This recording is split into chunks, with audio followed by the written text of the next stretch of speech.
Hello everyone, welcome to my audiobook, and today's lesson is from Ncert Chemistry Part 1, Class 11, Unit 2, Structure of Atom. So let's start. First let us see the objectives of this unit.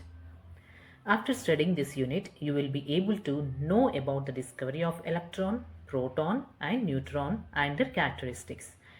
Describe Thomson, Rutherford and Bohr atomic models.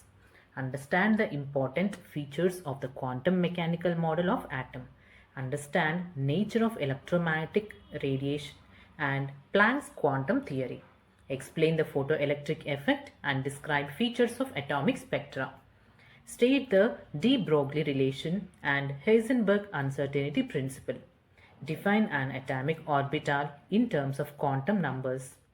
State of Bohr principle, Pauli exclusion principle and Hund's rule of maximum multiplicity, and write the electronic configurations of atoms. So these are the objectives. So let's start now. The rich diversity of chemical behavior of different elements can be traced to the differences in the internal structure of atoms of these elements. The existence of atoms has been proposed since the time of early Indian and Greek philosophers, 400 BC, who were of the view that atoms are the fundamental building blocks of matter. According to them, the continued subdivisions of matter would ultimately yield atoms which would not be further divisible. The word atom has been derived from the Greek word atomio, which means uncut-able or non-divisible. These earlier ideas were more speculations and there was no way to test them experimentally. These ideas remained dormant for a very long time and were revived again by scientists in the 19th century. The atomic theory of matter was first proposed on a firm scientific basis by John Dalton, a British school teacher in 1808. His theory, called Dalton's atomic theory, regarded the atom as the ultimate particle of matter. Dalton's atomic theory was able to explain the law of conservation of mass, law of constant composition, and law of multiple proportion very successfully. However, it failed to explain the results of many experiments. For example, it was known that the substances like glass or ebonite, when rubbed with silk or fur get electrically charged. In this unit, we start with the experimental observations made by scientists towards the end of 19th and beginning of 20th century. These established that atoms are made of subatomic particles, that is, electrons, protons and neutrons, a concept very different from that of Dalton. Next, discovery of subatomic particles.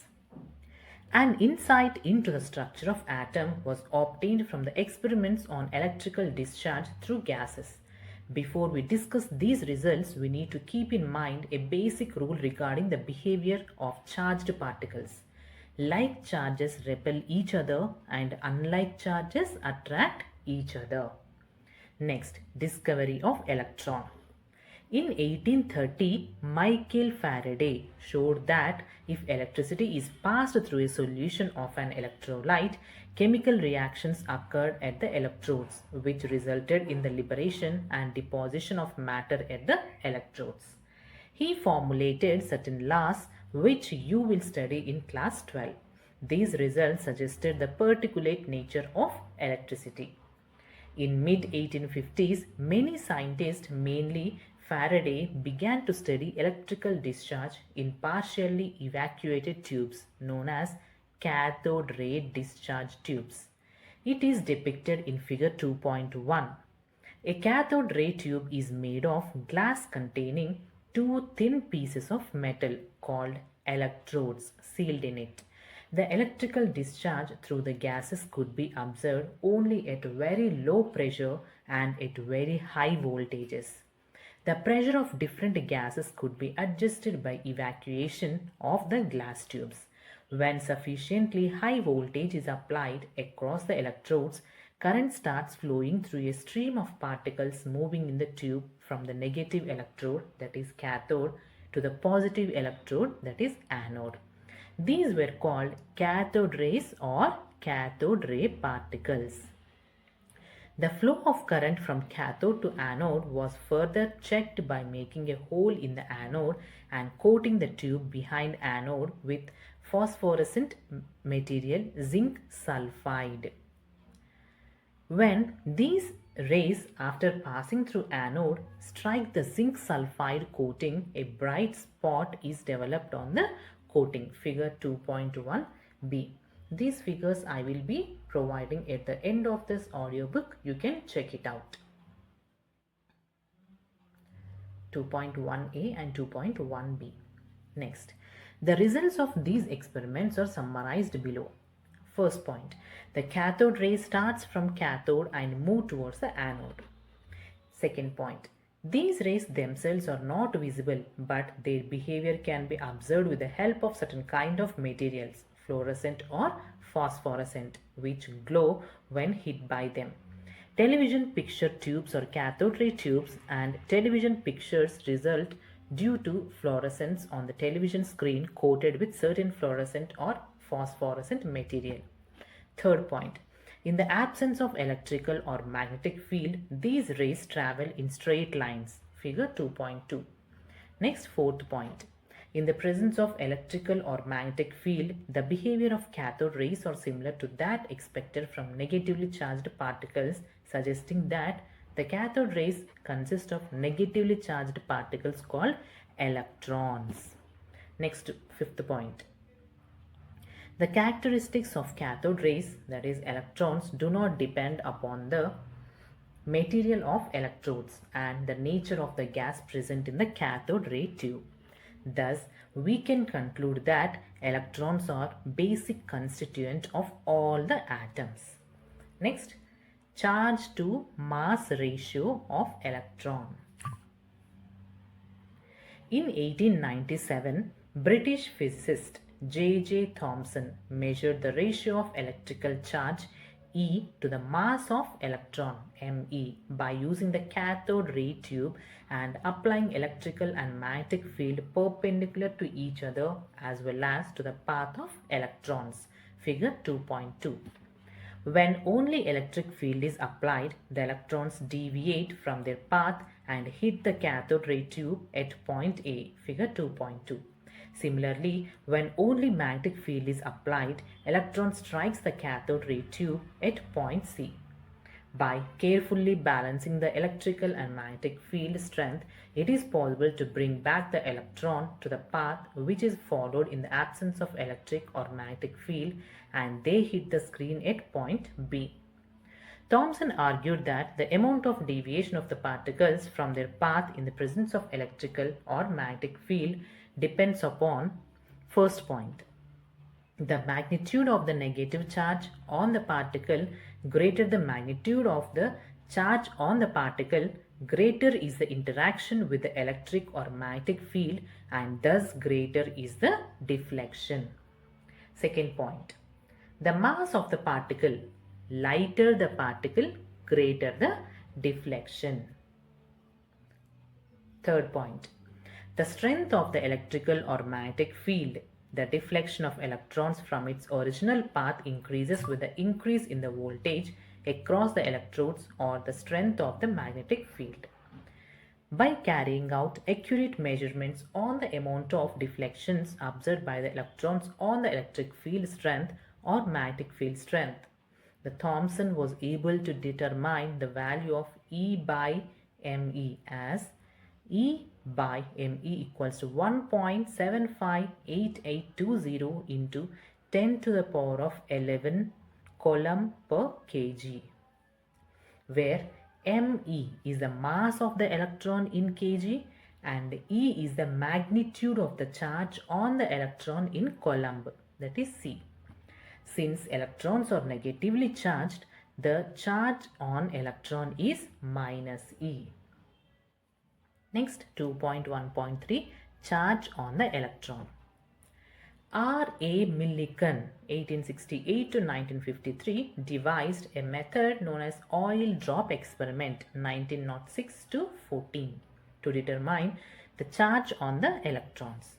He found the charge on the electron to be minus 1.6 into 10 to the power of minus 19 coulombs. The present accepted value of electrical charge is minus 1.602176 into 10 to the power of minus 19 coulomb. The mass of the electron Me was determined by combining these results with Thomson value of E by Me ratio. Me equals to E by E per Me, which gives to 9.1094 into 10 to the power of minus 31 kg.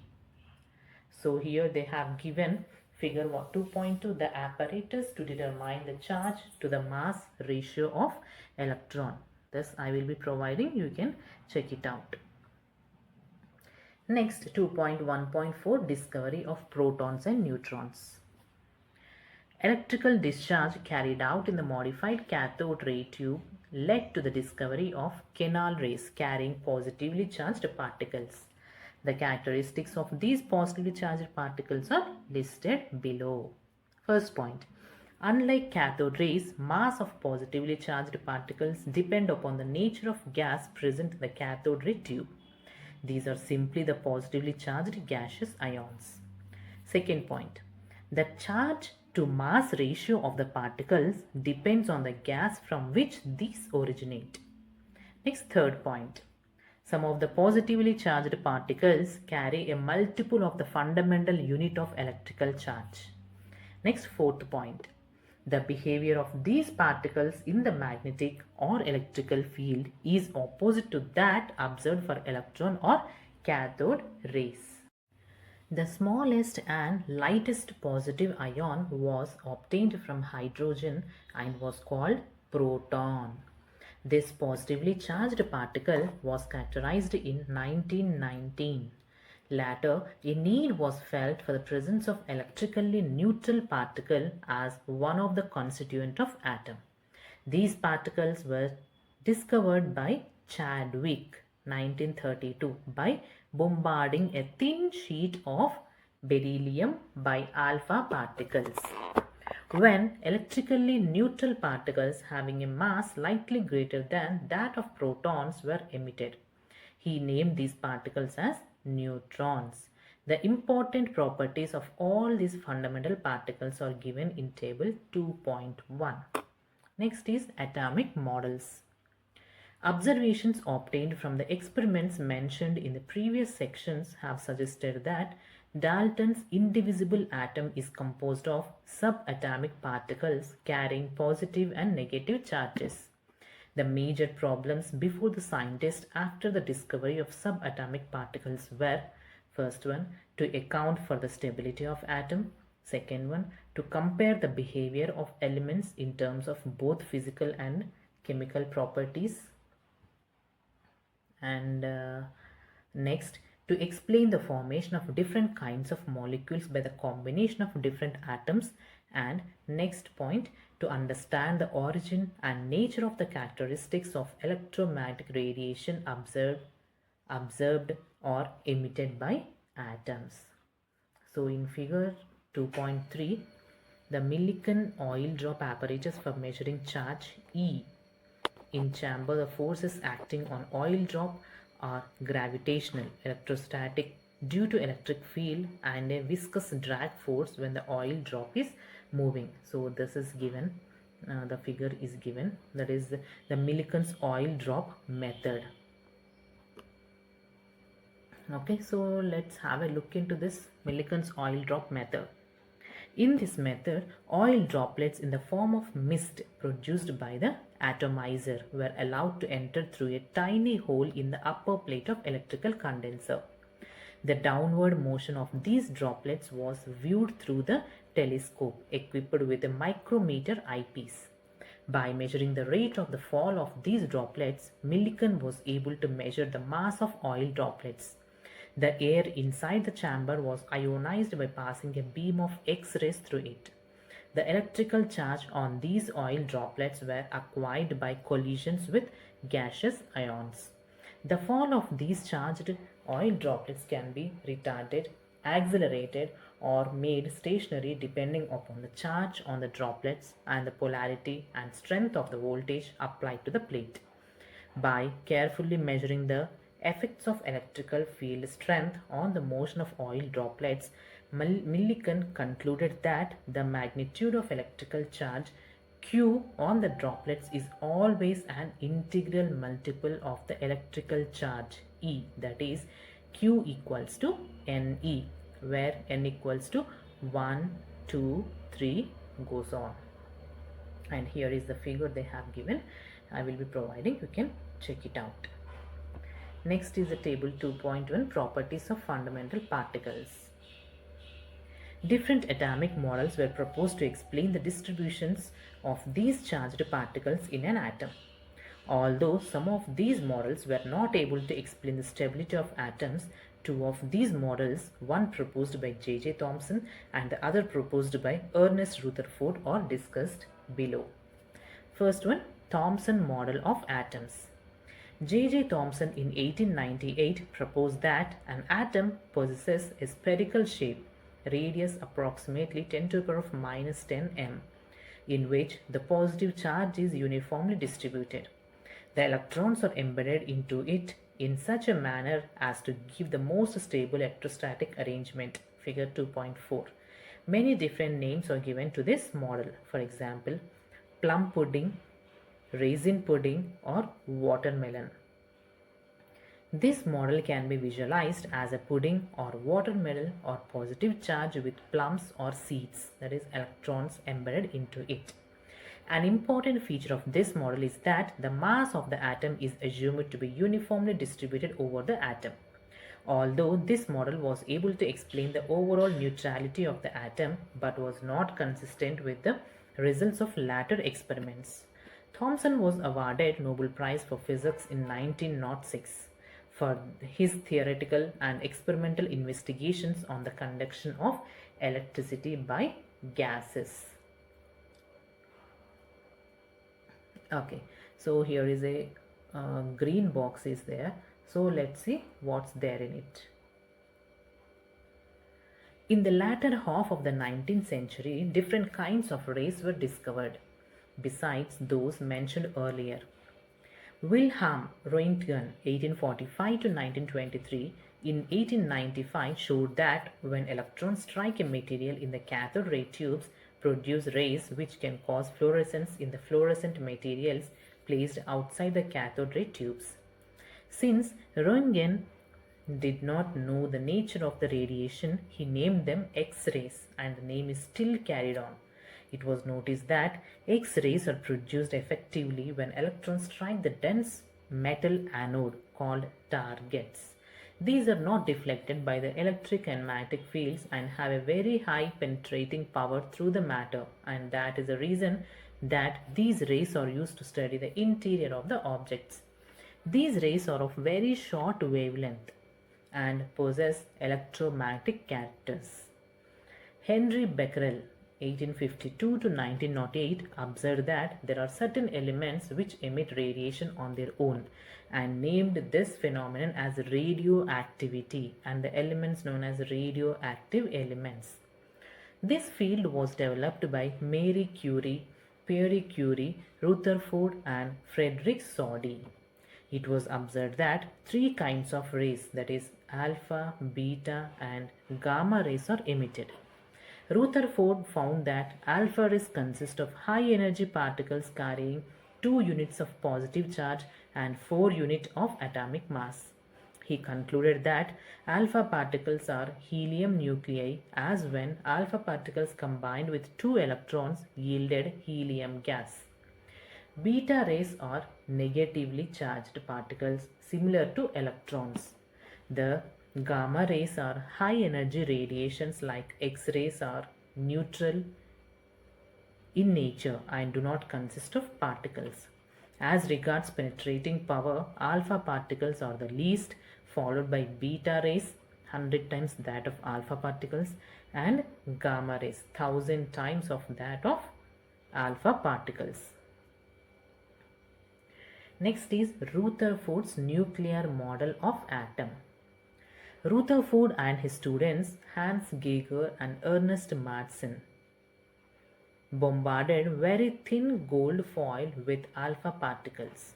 Rutherford's famous alpha particle scattering experiment is represented in figure 2.5. A stream of high energy alpha particles from a radioactive source was directed at a thin foil, thickness 100 nanometers, of gold metal. The thin gold foil has a circular fluorescent zinc sulfide screen around it. Whenever alpha particles struck the screen, a tiny flash of light was produced at that point. The results of scattering experiment were quite unexpected. According to Thomson's model of atom, the mass of each gold atom in the foil should have been spread evenly over the entire atom, and alpha particles had enough energy to pass directly through such a uniform distribution of mass. It was expected that the particles would slow down and change directions only by small angles as they passed through the foil. It was observed that, so these are given in the form of points. Let's see. First point, most of the alpha particles passed through the gold foil undeflected. Second point, a small fraction of the alpha particles was deflected by small angles. Third point, a very few alpha particles, 1 in 20,000, bounced back, that is, were deflected by nearly 180 degrees. On the basis of the observations, Rutherford drew the following conclusions regarding the structure of atom. First point, most of the space in the atom is empty as most of the alpha particles passed through the foil undeflected. Second point, a few positively charged alpha particles were deflected. The deflection must be due to enormous repulsive force, showing that the positive charge of the atom is not spread throughout the atom as Thomson has presumed. The positive charge has to be concentrated in a very small volume that repelled and deflected the positively charged alpha particles. Third point, calculations by Rutherford showed that the volume occupied by the nucleus is negligibly small as compared to the total volume of the atom. The radius of the atom is about 10 to the power of minus 10 meters, while that of nucleus is 10 to the power of minus 15 m. One can appreciate this difference in size by realizing that if a cricket ball represents a nucleus, then the radius of atom would be about 5 kilometers. On the basis of above observations and conclusions, Rutherford proposed the nuclear model of atom. According to the model, first point, the positive charge and most of the mass of the atom was densely concentrated in extremely small region. This very small portion of the atom was called nucleus by Rutherford. Second point, the nucleus is surrounded by electrons that move around the nucleus with a very high speed in circular paths called orbits. Thus, Rutherford's model of atom resembles the solar system, in which the nucleus plays the role of sun and the electrons that of revolving planets. Third point, electrons and the nucleus are held together by electrostatic forces of attraction. Next is atomic number and mass number. The presence of positive charge on the nucleus is due to the protons in the nucleus. As established earlier, the charge on the proton is equal but opposite to that of electron. The number of protons present in the nucleus is equal to atomic number Z. For example, the number of protons in the hydrogen nucleus is 1. In sodium atom, it is 11. Therefore, their atomic numbers are 1 and 11 respectively. In order to keep the electrical neutrality, the number of electrons in an atom is equal to the number of protons, atomic number Z. For example, number of electrons in hydrogen atom and sodium atom are 1 and 11 respectively. Atomic number represented by Z equals to number of protons in the nucleus of an atom equals to number of electrons in a neutral atom. While the positive charge of the nucleus is due to protons, the mass of the nucleus due to protons and neutrons.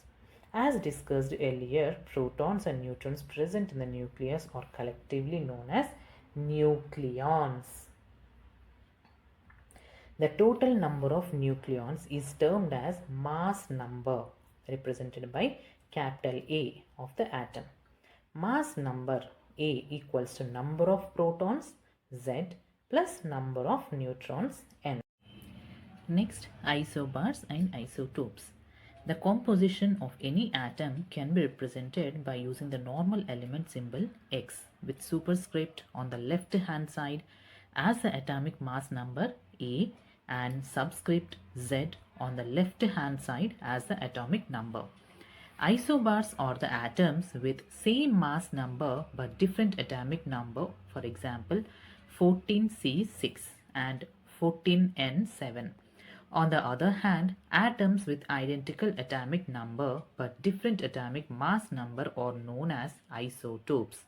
In other words, according to equation 2.4, it is evident that difference between the isotopes is due to the presence of different number of neutrons present in the nucleus. For example, considering of hydrogen atom again, 99.985% of hydrogen atoms contain only one proton. This isotope is called protium, 1H1. Rest of the percentage of hydrogen atom contains two other isotopes. The one containing one proton and one neutron is called deuterium, 2D1. 0.015%, and the other one possessing one proton and two neutrons is called tritium, 3T1. The latter isotope is found in trace amounts on the earth.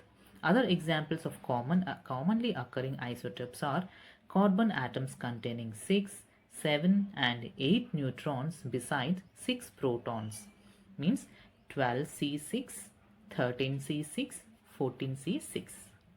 Chlorine atoms containing 18 and 20 neutrons besides 17 protons. Lastly, an important point to mention regarding isotopes is that chemical properties of atoms are controlled by the number of electrons, which are determined by the number of protons in the nucleus. Number of neutrons present in the nucleus have very little effect on the chemical properties of an element. Therefore, all isotopes of a given element show same chemical behavior. So they have given a problem here in the box. I will be providing that to you. Next, drawbacks of Rutherford model. As you have learnt about, Rutherford nuclear model of an atom is like a small scale solar system with the nucleus playing the role of the massive sun and the electrons being similar to the lighter planets. When classical mechanics is applied to the solar system, it shows that planets describe well-defined orbits around the sun. The gravitational force between the planets is given by the expression G m1 m2 by r2, where m1 and m2 are the masses, r is the distance of separation of the masses, and g is the gravitational constant. The theory can also calculate precisely the planetary orbits, and these are in agreement with the experimental measurements. The similarity between the solar system and the nuclear model suggests that electrons should move around the nucleus in well-defined orbits. Further, the Coulomb force K Q1 Q2 by R square, where Q1 and Q2 are the charges, R is the distance of separation of charges, and K is the proportionality constant between the electron and the nucleus, is mathematically similar to the gravitational force. However, when a body is moving in an orbit, it undergoes acceleration even if it is moving with a constant speed in an orbit because of changing direction. So, an electron in the nuclear model describing planet-like orbits is under acceleration. According to the electromagnetic theory of Maxwell, charged particles when accelerated should emit electromagnetic radiation. This feature does not exist for planets since they are uncharged. Therefore, an electron in an orbit will emit radiation. The energy carried by radiation comes from electronic motion. The orbit will thus continue to shrink.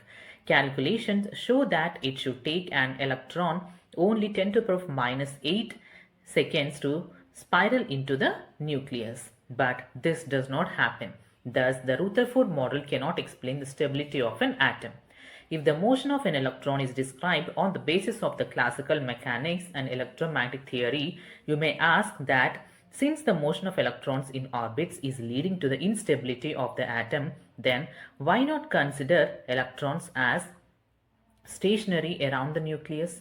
If the electrons were stationary, electrostatic attraction between the dense nucleus and the electrons would pull the electrons toward the nucleus to form a miniature version of Thomson's model of atom.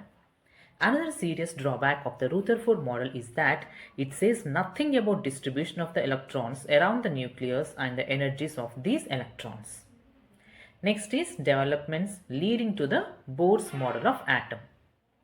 Historically, results observed from the studies of interactions of radiations with matter have provided immense information regarding the structure of atoms and molecules. Niels Bohr utilized these results to improve upon the model proposed by Rutherford. Two developments played a major role in the formulation of Bohr's model of atom. These were, first one, dual character of the electromagnetic radiation, which means that radiations possess both wave-like and particle-like properties, and second one, experimental results regarding atomic spectra. First, we will discuss about the dual nature of electromagnetic radiations. Experimental results regarding atomic spectra will be discussed in section 2.4. Next, wave nature of electromagnetic radiation. In the mid-19th century, physicists actively studied absorption and emission of radiation by heated objects. These are called thermal radiations. They try to find out of what the thermal radiation is made. It is now a well-known fact that thermal radiations consist of electromagnetic waves of various frequencies or wavelengths. It is based on a number of modern concepts which were unknown in the mid-19th century. First, active study of thermal radiation laws occurred in the 1850s, and the theory of electromagnetic waves and the emission of such waves by accelerating charged particles was developed in the early 1870s by James Clerk Maxwell, which was experimentally confirmed later by Heinrich Hertz. Here we will learn some facts about electromagnetic radiations. James Maxwell, 1870, was the first to give a comprehensive explanation about interaction between the charged bodies and the behavior of electrical and magnetical fields on macroscopic level. He suggested that when electrically charged particle moves under acceleration, alternating electrical and magnetic fields are produced and transmitted. These fields are transmitted in the forms of waves called electromagnetic waves or electromagnetic radiation. Light is a form of radiation known from early days, and speculation about its nature dates back to remote ancient times. In earlier days, Newton, light was supposed to be made of particles, corpuscles. It was only in the 19th century when wave nature of light was established. Maxwell was again the first to reveal that light waves are associated with oscillating electric and magnetic character. Figure 2.6. Although electromagnetic wave motion is complex in nature, we will consider here only a few simple properties. First one, the oscillating electric and magnetic fields produced by oscillating charged particles are perpendicular to each other, and both are perpendicular to the direction of propagation of the wave. Simplified picture of electromagnetic wave is shown in figure 2.6. These figures I will be providing at the end of this audiobook. You can check it out. Next, second point is, unlike sound waves or waves Produced in water, electromagnetic waves do not require medium and can move in vacuum. Third point, it is now well established that there are many types of electromagnetic radiations which differ from one another in wavelength or frequency. These constitute what is called electromagnetic spectrum. Figure 2.7. Different regions of the spectrum are identified by different names. Some examples are radio frequency region around 10 to the power of 6 Hz used for broadcasting. Microwave region around 10 to the power of 10 Hz used for radar. Infrared region around 10 to the power of 13 Hz used for heating. Ultraviolet region around 10 to the power of 16 Hz, a component of sun's radiation. The small portion around 10 to the power of 15 Hz is what is ordinarily called visible light. It is only this part which our eyes can see or detect. Special instruments are required to detect non-visible radiation. Next, fourth point. Different kinds of units are used to represent electromagnetic radiation. These radiations are characterized by the properties, namely frequency and wavelength. The SI unit for frequency is Hertz. After Heinrich Hertz, it is defined as the number of waves that pass a given point in 1 second. Wavelength should have the units of length, and as you know that SI units of length is meter. Since electromagnetic radiation consists of different kinds of waves of much smaller wavelengths, smaller units are used. Figure 2.7 shows various types of electromagnetic radiations which differ from one another in wavelengths and frequencies. In vacuum, all types of electromagnetic radiations, regardless of wavelength, travel at the same speed, that is 3.0 into 10 to the power of 8 meters per second. This is called speed of light and is given by the symbol c. The frequency, wavelength and velocity of light are related by the equation that is given in 2.5. The other commonly used quantity, especially in spectroscopy, is the wave number. It is defined as a number of wavelengths per unit length. Its units are reciprocal of wavelength unit, that is per meter. However, commonly used unit is per centimeter, not SI unit. So next is they have given problems 2.3, 2.4, 2.5. Okay, next. These I will provide at the end of the lesson. You can check it out. Next is particle nature of electromagnetic radiation, Planck's quantum theory. Some of the experimental phenomena such as diffraction and interference can be explained by the wave nature of the electromagnetic radiation. However, following are some of the observations which could not be explained with the help of even the electromagnetic theory of 19th century physics, known as classical physics. First point, the nature of emission of radiation from hot bodies, black body radiation. Second point, ejection of electrons from metal surface when radiation strikes it. Photoelectric effect. Next, third point, variation of heat capacity of solids as a function of temperature. Next, fourth point, line spectra of atoms with special reference to hydrogen. These phenomena indicate that the system can take energy only in discrete amounts. All possible energies cannot be taken up or radiated. It is noteworthy that the first concrete explanation for the phenomenon of the black body radiation mentioned above was given by Max Planck in 1900. Let us first try to understand this phenomenon which is given below. Hot objects emit electromagnetic radiations over a wide range of wavelengths. At high temperatures, an appreciable proportion of radiation is in the visible region of the spectrum. As the temperature is raised, a higher proportion of short wavelength blue light is generated. For example, when an iron rod is heated in a furnace, it first turns to dull red and then progressively becomes more and more red as the temperature increases. As this is heated further, the radiation emitted becomes white and then becomes blue as the temperature becomes very high. This means that red radiation is most intense at a particular temperature and the blue radiation is more intense at another temperature. This means intensities of radiations of different wavelengths emitted by hot body depend upon its temperature. By late 1850s, it was known that objects made of different material and kept at different temperatures emit different amount of radiation.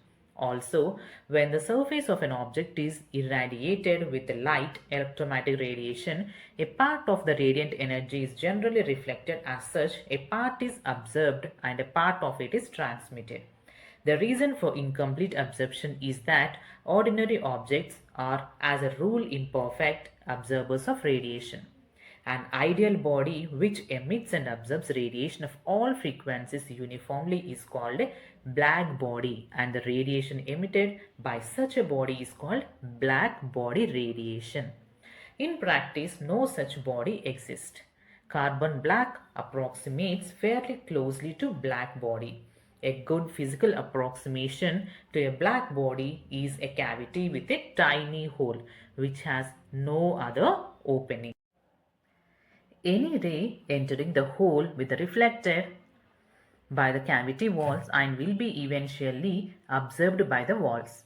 A black body is also perfect radiator of radiant energy. Furthermore, a black body is in thermal equilibrium with its surroundings. It radiates same amount of energy per unit area as it absorbs from its surroundings in any given time. The amount of light emitted, intensity of radiation from a black body and its spectral distribution depends only on its temperature. At a given temperature, intensity of radiation emitted increases with the increase of wavelength, reaches a maximum value at a given wavelength and then starts decreasing with further increase of wavelength as shown in figure 2.8. Also, as the temperature increases, maximum of the curve shifts to short wavelength. Several attempts were made to predict the intensity of radiation as a function of wavelength, but the results of the above experiment could not be explained satisfactorily on the basis of the wave theory of light. Max Planck arrived at a satisfactory relationship by making an assumption that absorption and emission of radiation arises from oscillator, that is, atoms in the wall of black body. Their frequency of oscillation is changed by interaction with oscillators of electromagnetic radiation. Planck assumed that radiation could be subdivided into discrete chunks of energy. He suggested that atoms and molecules could emit or absorb energy only in discrete quantities and not in a continuous manner. He gave the name quantum to the smallest quantity of energy that can be emitted or absorbed in the form of electromagnetic radiation. The energy E of a quantum of radiation is proportional to its frequency and is expressed by equation 2.6 equals to h mu. The proportionality constant h is known as Planck's constant and has the value 6.626 into 10 to the power of minus 34 joules per second. With this theory, Planck was able to explain the distribution of intensity in the radiation from black body as a function of frequency or wavelength at different temperatures. Quantization has been compared to standing on a staircase. A person can stand on any step of a staircase, but it is not possible for him or her to stand in between the two steps. The energy can take any one of the values from the following set, but cannot take on any values between them. Photoelectric effect. In 1887, H. Hertz performed a very interesting experiment in which electrons or electric current were ejected when certain metals, for example potassium, rubidium, cesium, etc. were exposed to a beam of light as shown in figure 2.9. The phenomenon is called photoelectric effect. The results observed in these experiments were: first point, the electrons are ejected from the metal surface as soon as the beam of light strikes the surface. That is, there is no time lag between the striking of light beam and the ejection of electrons from the metal surface. Second point, the number of electrons ejected is proportional to the intensity or brightness of light. Next, third point, for each metal there is a characteristic minimum frequency V0, also known as threshold frequency, below which photoelectric effect is not observed. At a frequency V greater than V0, the ejected electrons come out with certain kinetic energy. The kinetic energies of these electrons increase with the increase of frequency of the light used. All the above results could not be explained on the basis of laws of classical physics. According to latter, the energy content of the beam of light depends upon the brightness of the light. In other words, number of electrons ejected and kinetic energy associated with them should depend on the brightness of light. It has been observed that though the number of electrons ejected does depend upon the brightness of light, the kinetic energy of the ejected electrons does not. For example, red light V equal to 4.3 to 4.6 into 10 to the power 14 Hertz of any brightness or intensity may shine on a piece of potassium metal for hours, but no photoelectrons are ejected. But as soon as even a very weak yellow light V equals to 5.1 to minus 5.2 into 10 to the power of 14 Hertz shines on the potassium metal, the photoelectric effect is observed. The threshold frequency for potassium metal is 5.0 into 10 to the power of 14 Hertz. Einstein in 1905 was able to explain the photoelectric effect using Planck's quantum theory of electromagnetic radiation as a starting point. So here is a box about Albert Einstein. Let's see. Albert Einstein, a German-born American physicist, is regarded by many as one of the two great physicists the world has known. The other is Isaac Newton. His three research papers on special relativity, Brownian motion and the photoelectric effect, which he published in 1905 while he was employed as a technical assistant in a Swiss patent office in Bern, have profoundly influenced the development of physics. He received the Nobel Prize in Physics in 1921 for his explanation of the photoelectric effect. So Albert Einstein, 1879 to 1955. Shining a beam of light on to a metal surface can therefore be viewed as shooting a beam of particles, the photons. When a photon of sufficient energy strikes an electron in an atom of the metal, it transfers its energy instantaneously to the electron during the collision, and the electron is ejected without any time lag or delay. Greater the energy possessed by the photon, greater will be the transfer of energy to the electron and greater the kinetic energy of the ejected electron. In other words, kinetic energy of the ejected electron is proportional to the frequency of the electromagnetic radiation. Since the striking photon has energy equal to h mu and the minimum energy required to eject the electron is hv0, also called work function w0, then the difference in energy is transferred as the kinetic energy of the photoelectron. Following the conservation of energy principle, the kinetic energy of the ejected electron is given by the equation h v equals to hv0 plus 1 by 2 mev square, where me is the mass of the electron and v is the velocity associated with the ejected electron. Lastly, a more intense beam of light consists of larger number of photons. Consequently, the number of electrons ejected is also larger as compared to that in an experiment in which a beam of weaker intensity of light is employed. Next, dual behavior of electromagnetic radiation. The particle nature of light posed a dilemma for scientists. On the one hand, it could explain the black body radiation and photoelectric effect satisfactorily, but on the other hand, it was not consistent with the known wave behavior of light, which could account for the phenomenon of interference and diffraction. The only way to resolve the dilemma was to accept the idea that light possesses both particle and wave-like properties, that is, light has a dual behavior. Depending on the experiment, we find that light behaves either as a wave or as a stream of particles.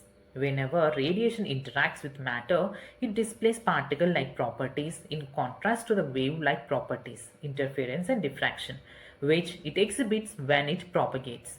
This concept was totally aligned to the way the scientists thought about matter and radiation, and it took them a long time to become convinced of its validity. It turns out as You shall see later that some microscopic particles like electrons also exhibit this wave particle duality. Next, problems 2.6, 2.7 up to 2.9 were given. Okay, next. Evidence for the quantized electronic energy levels, atomic spectra. The speed of light depends upon the nature of medium through which it passes.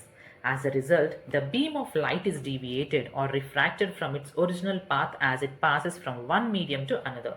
It is observed that when a ray of white light is passed through a prism, the wave with shorter wavelength bends more than one with a longer wavelength. Since ordinary white light consists of waves with all the wavelengths in the visible range, a ray of white light is spread out into a series of colored bands called spectrum.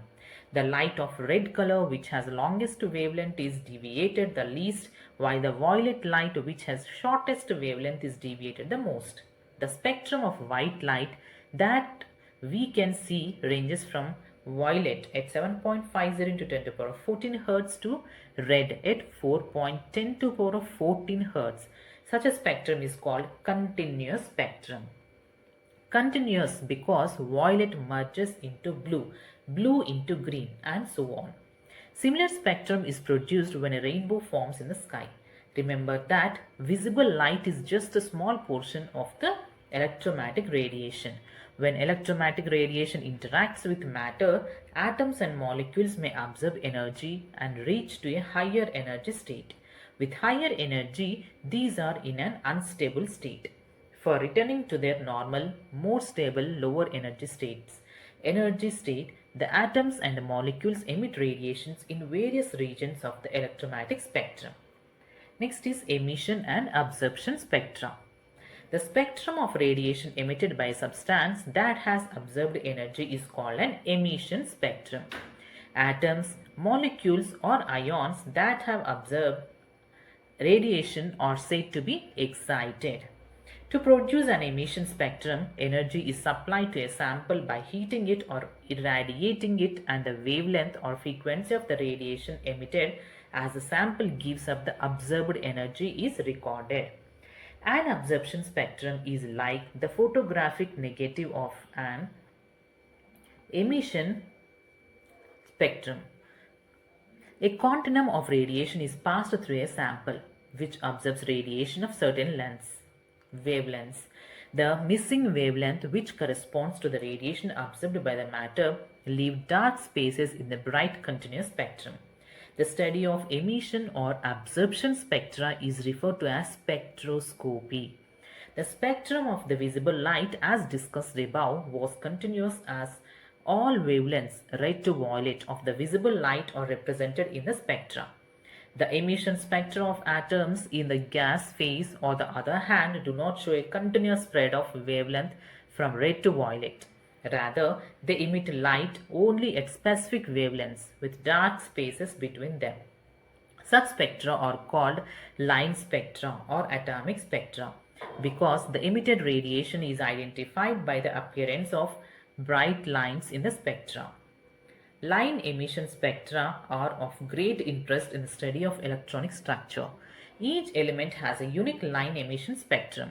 The characteristic lines in atomic spectra can be used in chemical analysis to identify unknown atoms in the same way as fingerprints are used to identify people. The exact matching of lines of the emission spectrum of the atoms of a known element with the lines from an unknown sample quickly establishes the identity of the latter. German chemist Robert Bunsen, 1811 to 1899, was one of the first investigators to use line spectra to identify elements. Elements like rubidium, cesium, thallium, indium, gallium, and scandium were discovered when their minerals were analyzed by spectroscopic methods. The element helium was discovered in the sun by spectroscopic method. Next, line spectrum of hydrogen. When an electric discharge is passed through gaseous hydrogen, the H2 molecules dissociate and the energetically excited hydrogen atoms produced emit electromagnetic radiation of discrete frequencies. The hydrogen spectrum consists of several series of lines named after their discoverers. Balmer showed in 1885 on the basis of experimental observations that if spectral lines are expressed in terms of wave number, then the visible lines of the hydrogen spectrum obey the following formula. Wave number equals to 109 109677 in brackets 1 by 2 square minus 1 by n square per centimeter, where n is an integer equal to or greater than 3. The series of the lines described by this formula are called Balmer series. The Balmer series of lines are the only lines in the hydrogen spectrum which appear in the visible region of the electromagnetic spectrum. The Swedish spectroscopist Johannes Rydberg noted that all series of lines in the hydrogen spectrum could be described by the following expression. Wave number equals to 109.677 in brackets 1 by n1 square minus 1 by n2 square per centimeter, where n1 equals to 1, 2, etc. n2 means n1 plus 1, n1 plus 2, etc. It goes on. The value 109.677 per centimeter is called the Rydberg constant for hydrogen. The first 5 series of lines that correspond to N1 equals to 1, 2, 3, 4, 5 are known as Lyman, Balmer, Paschen, Brackett and Pfund series respectively. Table 2.3 shows these series of transitions in the hydrogen spectrum. Figure 2.11 shows the Lyman, Balmer and Paschen series of transitions for a hydrogen atom. I will be providing all these pictures, all these figures at the end of this audiobook. You can check it out. Of all the elements, hydrogen atom has the simplest line spectrum. Line spectrum becomes more and more complex for heavier atom. There are, however, certain features which are common to all line spectra. That is, first one, line spectrum of element is unique, and the second one, there is regularity in the line spectrum of each element. The questions which arise are, what are the reasons for these similarities? Is it something to do with the electronic structure of atoms? These are the questions need to be answered. We shall find later that the answers to these questions provide the key in understanding electronic structure of these elements. Next, Bohr's model for hydrogen atom. Niels Bohr, 1913, was the first to explain quantitatively the general features of the structure of hydrogen atom and its spectrum. He used Planck's concept of quantization of energy. Though the theory is not the modern quantum mechanics, it can still be used to rationalize many points in the atomic structure and spectrum. Bohr's model for hydrogen atom is based on the following postulates. First point, the electron in the hydrogen atom can move around the nucleus in a circular path of fixed radius and energy. These paths are called orbits, stationary states or allowed energy states. These orbits are arranged concentrically around the nucleus. Second point, the energy of an electron in the orbit does not change with time. However, the electron will move from a lower stationary state to higher stationary state when required amount of energy is observed by the electron, or energy is emitted when electron moves from higher stationary state to lower stationary state. The energy change does not take place in a continuous manner. Third point, the frequency of radiation observed or emitted when transition occurs between two stationary states that differ in energy by they have given one equation where E1 and E2 are the energies of the lower and higher allowed energy states respectively. This expression is commonly known as Bohr's frequency rule. E by h equals delta E by h equals to E2 minus E1 by h. Next, fourth point. The angular momentum of an electron is quantized. In a given stationary state, it can be expressed as an equation. MEVR equals to N into H by 2 pi. N equals to 1, 2, 3 and it goes on.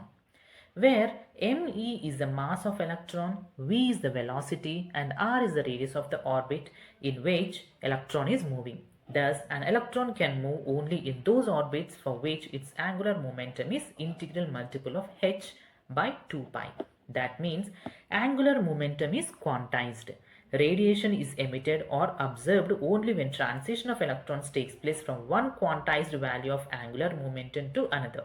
Therefore, Maxwell's electromagnetic theory does not apply here. That is why only certain fixed orbits are allowed. The details regarding the derivation of energies of the stationary states used by Bohr are quite complicated and will be discussed in higher classes. However, according to Bohr's theory for hydrogen atom, first point, the stationary states for electron are numbered. N equals to 1, 2, 3 and goes on. These integral numbers are known as principal quantum numbers. Next, second point. The radii of the stationary states are expressed as Rn equals to n square A0, where A0 equals to 52.9 parts per million. Thus, the radius of the first stationary state called the Bohr orbit is 52.9.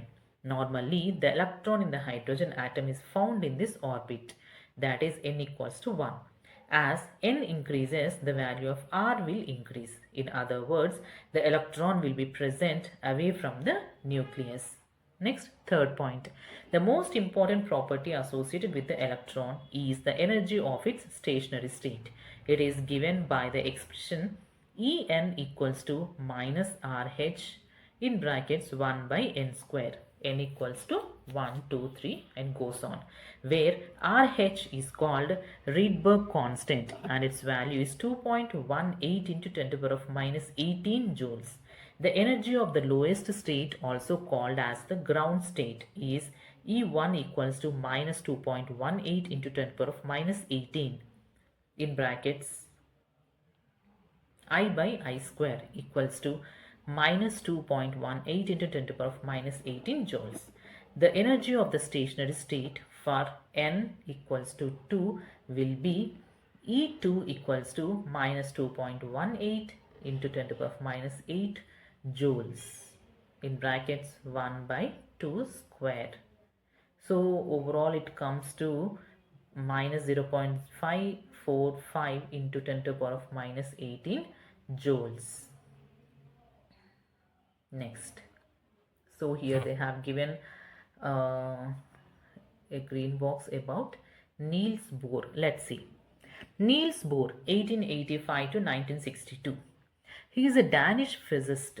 Received his PhD from the University of Copenhagen in 1911.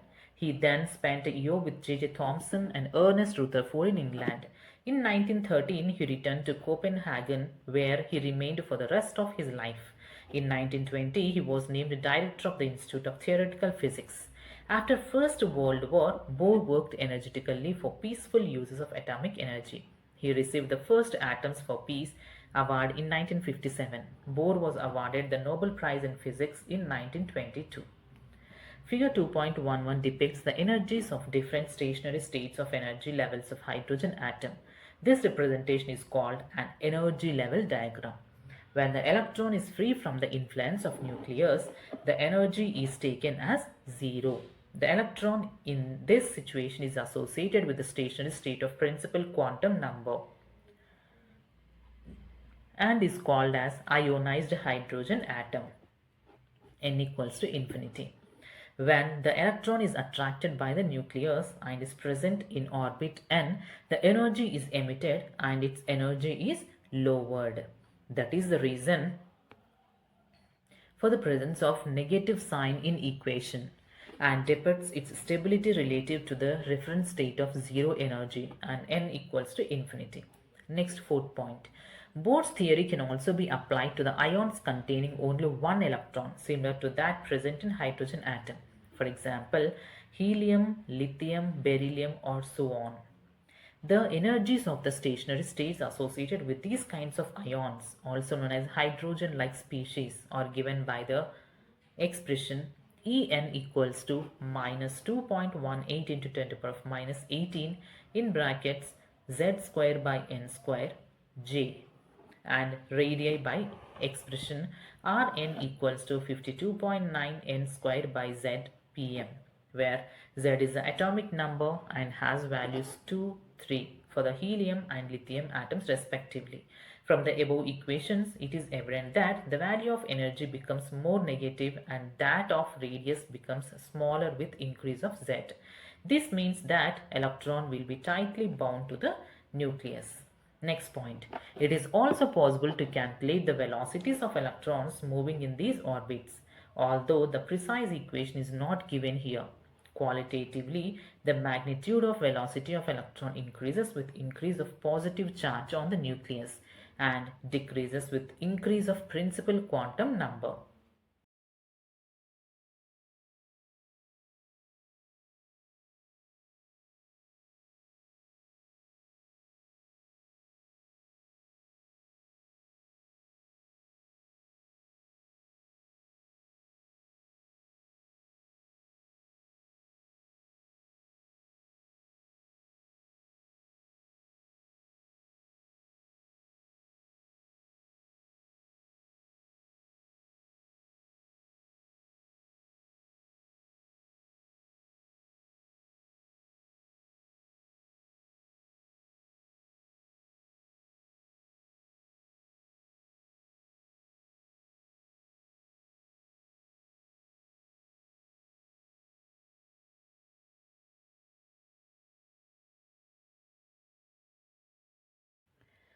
Explanation of line spectrum of hydrogen. Line spectrum observed in case of hydrogen atom, as mentioned in section 2.3.3, can be explained quantitatively using Bohr's model. According to assumption 2, radiation or energy is observed if the electron moves from the orbit of smaller principal quantum number to the orbit of higher principal quantum number, whereas the radiation is emitted if the electron moves from higher orbit to lower orbit. The energy gap between the two orbits is given by the equation delta E equals to EF minus EI. Combine the equations 2.13 and 2.16. Overall, delta E, what we get is 2.18 into 10 to the power of minus 18 joules of 1 by Ni square minus 1 by Nf square. The frequency V associated with the absorption and emission of the photon can be evaluated by using equation V equals to delta E by H equals to RH by H of 1 by Ni square minus 1 by Nf square. So this overall comes to 3.29 into 10 to the power of 15 of 1 by Ni square minus 1 by Nf square hertz. And in terms of wave numbers equals to V by C equals to RH by HC of 1 by Ni square minus 1 by Nf square. So this, after the calculation, overall will get 1.09677 into 10 to the power of 7 of 1 by Ni square minus 1 by Nf square per meter. In case of absorption spectrum, Nf is greater than Ni and the term in the parenthesis is positive and energy is observed. On the other hand, in case of emission spectrum, Ni is greater than Nf, delta E is negative and energy is released. The expression is similar to that used by Rydberg derived empirically using the experimental data available at that time. Further, each spectral line, whether in absorption or emission spectrum, can be associated to the particular transition in hydrogen atom. In case of large number of hydrogen atoms, different possible transitions can be observed and thus leading to large number of spectral lines. The brightness or intensity of spectral lines depends upon the number of photons of same wavelength or frequency observed or emitted. Next, they have given problem 2.10 2.11. Okay, I will give you the figure of this. Next is limitations of Bohr's model. Bohr's model of the hydrogen atom was no doubt an improvement over Rutherford's nuclear model, as it could account for the stability and line spectra of hydrogen atom and hydrogen-like ions, for example, He plus Li plus 2, Be plus 3 and so on. However, Bohr's model was too simple to account for the following points. First point, it fails to account for the finer details, doublet, that is too closely spaced lines of the hydrogen atom spectrum observed by using sophisticated spectroscopic techniques. This model is also unable to explain the spectrum of atoms other than hydrogen. For example, helium atom which possesses only 2 electrons. Further, Bohr's theory was also unable to explain the splitting of spectral lines in the presence of magnetic field, Zeeman effect, or an electric field, Stark effect. Second point, it could not explain the ability of atoms to form molecules by chemical bonds.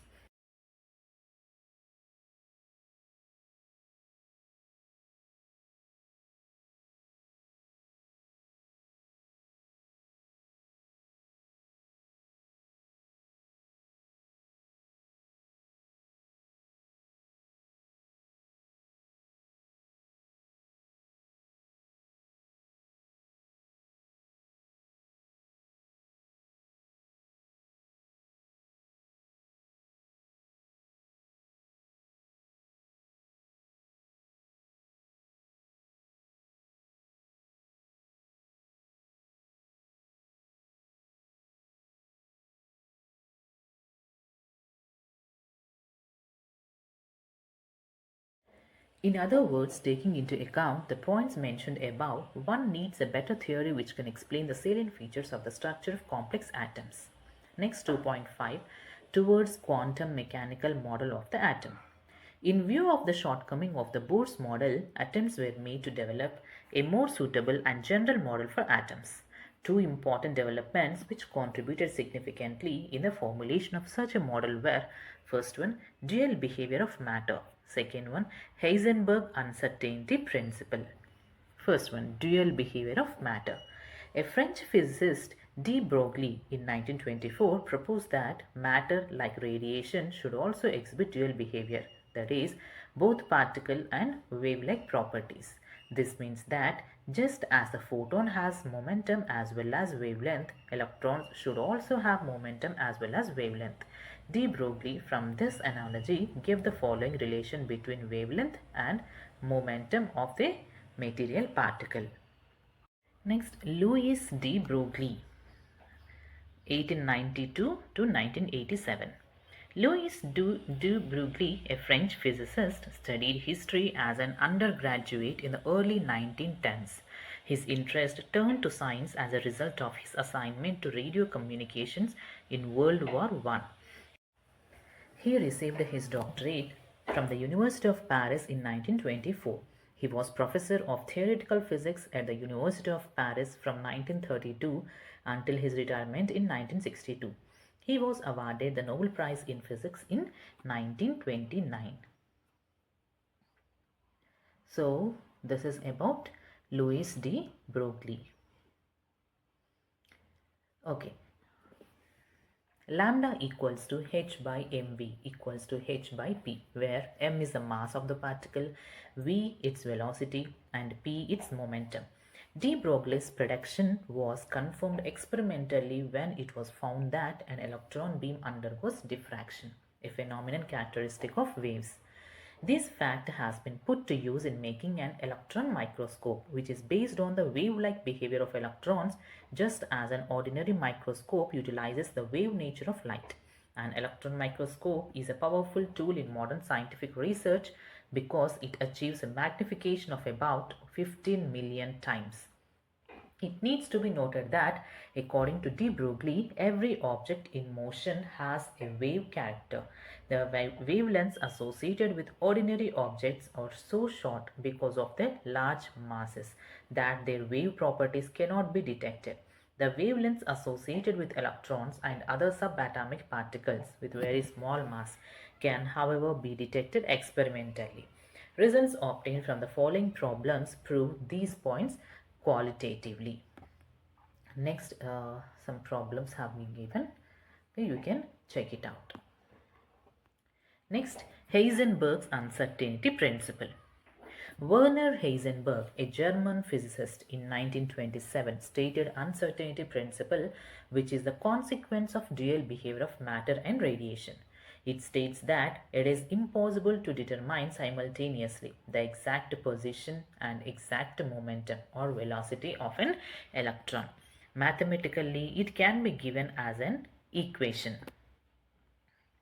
delta x into delta px greater than or equals to h by 4 pi, where delta x is the uncertainty in position and delta px is the uncertainty in momentum or velocity of the particle. If the position of the electron is known with high degree of accuracy, delta x is small, then the velocity of the electron will be uncertain. On the other hand, if the velocity of the electron is known precisely, then the position of the electron will be uncertain. Thus, if we carry out some physical measurements on the electron's position or velocity, the outcome will always depict a fuzzy or blurred picture. The uncertainty principle can be best understood with the help of an example. Suppose you are asked to measure the thickness of a sheet of paper with an unmarked meter stick.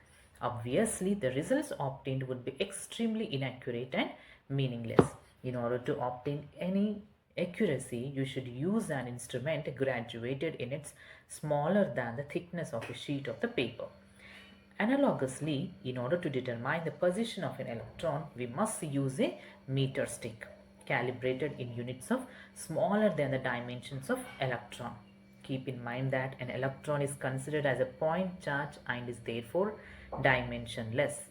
To observe an electron, we can illuminate it with light or electromagnetic radiation. The light used must have a wavelength smaller than the dimensions of an electron. The high momentum photons of such light, P equals to h by lambda, would change the energy of electrons by collisions. In this process, we no doubt would be able to calculate the position of the electron, but we would know very little about the velocity of electron after the collision. Next, significance of uncertainty principle. One of the important implications of the Heisenberg uncertainty principle is that it rules out existence of definite paths or trajectories of electrons and other similar particles. The trajectory of an object is determined by its location and velocity at various moments. If we know where a body is at a particular instant, and if we also know its velocity and the forces acting on it at that instant, we can tell where the body would be sometime later. We therefore conclude that the position of an object and its velocity fix its trajectory. Since for a subatomic object such as an electron, it is not possible simultaneously to determine the position and velocity at any given instant to an arbitrary degree of precision. It is not possible to talk of the trajectory of an electron. The effect of Heisenberg uncertainty principle is significant only for motion of microscopic objects and is negligible for that of macroscopic objects. This can be seen from the following examples. If uncertainty principle is applied to an object of mass, say about a milligram, 10 to the power of minus 6 kg, then delta V into delta x equal to h by 4 pi into m, which gives rise to 10 to the power of minus 28 per meter per second. Okay. So here in a green box they have given about Werner Heisenberg. Okay, let's see. Werner Heisenberg 1901 to 1976.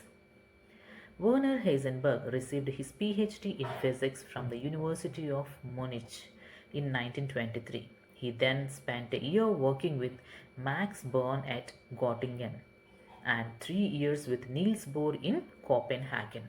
He was professor of physics at the University of Leipzig from 1927 to 1941.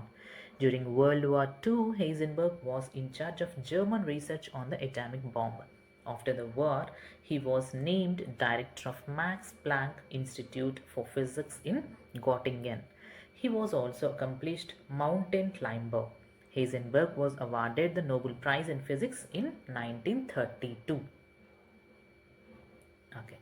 The value of delta V delta X obtained is extremely small and is insignificant. Therefore, one may say that in dealing with milligram sized or heavier objects, the associated uncertainties are hardly of any real consequence.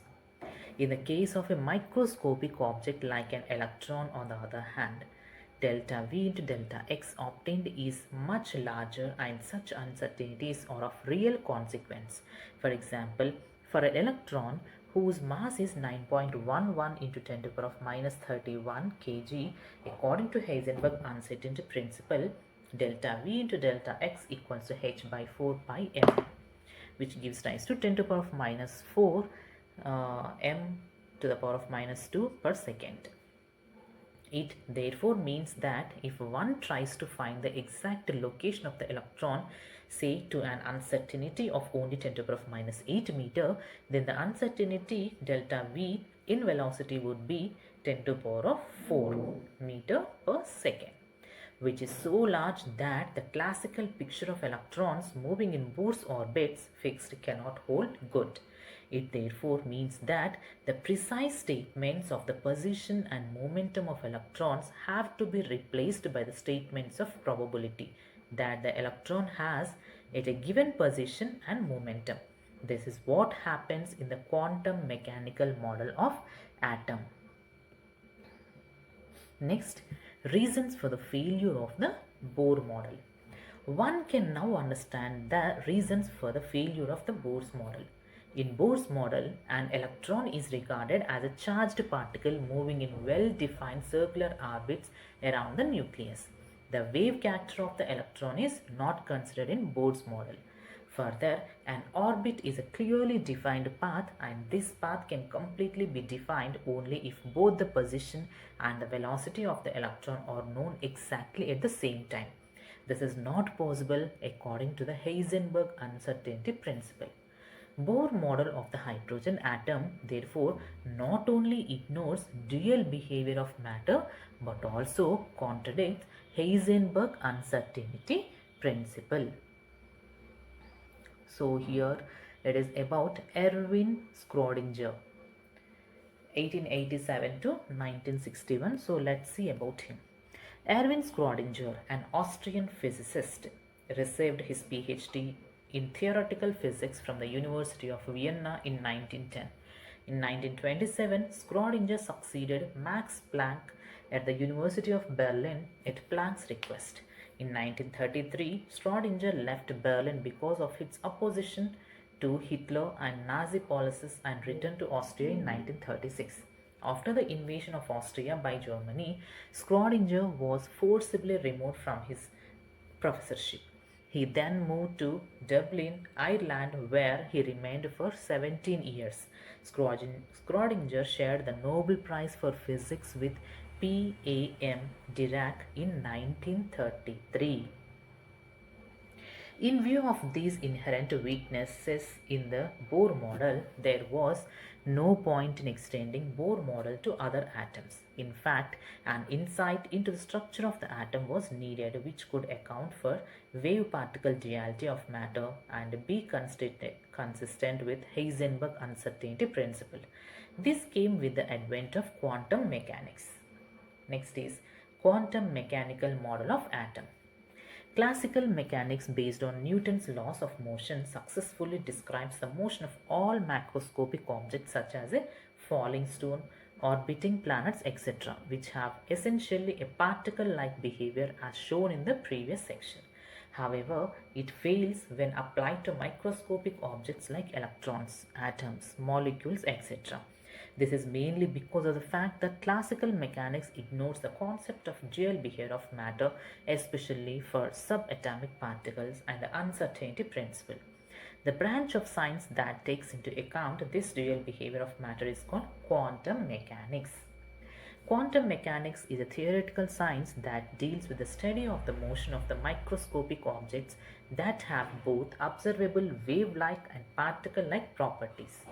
It specifies the laws of motion that these objects obey. When quantum mechanics is applied to macroscopic objects for which wave-like properties are insignificant, the results are the same as those from the classical mechanics. Quantum mechanics was developed independently in 1926 by Werner Heisenberg and Erwin Schrödinger. Here, however, we shall be discussing the quantum mechanics which is based on the ideas of wave motion. The fundamental equation of quantum mechanics was developed by Schrödinger and it won him the Nobel Prize in Physics in 1933. This equation, which incorporates wave-particle duality of matter as proposed by de Broglie, is quite complex and knowledge of higher mathematics is needed to solve it. You will learn in solution for different systems in higher classes. For a system such as an atom or the molecule whose energy does not change with time, the Schrödinger equation is written as H. You can see the equation here where H is a schematical operator called Hamiltonian. Schrödinger gave a recipe of constructing this operator from the expression from the total energy of the system.